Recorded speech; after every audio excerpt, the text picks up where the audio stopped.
Queridos e queridas, tem um precedente sensacional, extremamente técnico do ponto de vista do direito civil, da relatoria do ministro Marco Aurélio Belize, que é uma das referências do direito civil atual e que foi inclusive vice-presidente da Comissão de Reforma do Código Civil.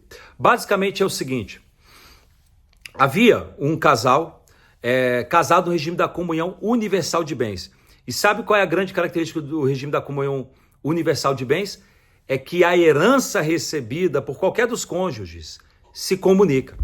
E o caso concreto era o seguinte: o sogro desse camarada que propôs a ação tinha um apartamento, tinha um imóvel, e quando ele morreu, esse imóvel era para ser partilhado.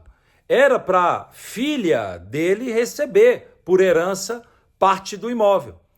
E, naturalmente, ao receber o imóvel, metade dessa herança da filha iria para o genro. O que aconteceu? De forma provavelmente astuta, não inventariaram aquela casa. Fizeram o inventário do sogro sem inventariar aquela casa. E a sogra era inventariante. A inventariante, teoricamente, tinha o dever de informar no inventário que havia aquela casa. Mas a sogra não inventariou. E muito provavelmente ela o fez para que o genro não ficasse com nada daquela casa, para que não abocanhasse nada da herança da filha. O que aconteceu?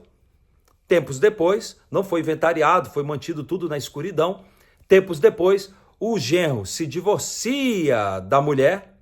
No momento em que faz o divórcio, havia uns bens para partilhar, eles partilharam, mas o marido nem sabia da existência daquela casa. Muitos anos depois, o marido vai e descobre que ele tomou um golpe, no final das contas, ou pelo menos ele entende que tomou um golpe. E aí, esse ex-marido propõe uma ação de exigir contas. Na verdade, foi uma ação de prestação de contas, porque foi uma ação no regime do CPC anterior. Mas entrou com uma ação de prestação de contas contra a sogra, que foi a inventariante, e disse: sogra, cadê o imóvel que o meu ex-sogro tinha e que não foi inventariado? Eu quero saber. Por quê? Porque eu tenho direito à metade da herança que a minha ex-mulher tinha sobre aquele imóvel. Olha que loucura.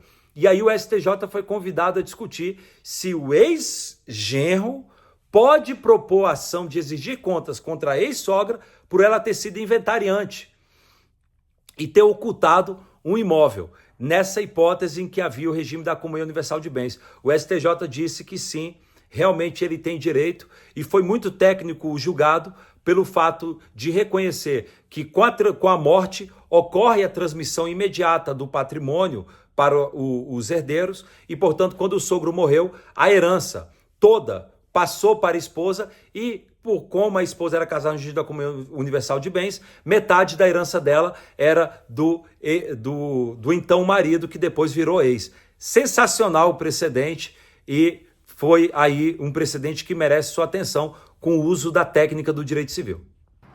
E se você deseja um manual de direito civil extremamente aprofundado, com jurisprudência atualizada dos vários tribunais, recomendamos esse manual que escrevemos junto com o professor João Costa Neto. O manual é feito com muito detalhamento, há esquemas também para poder facilitar a compreensão, e foi publicado pela editora GEM.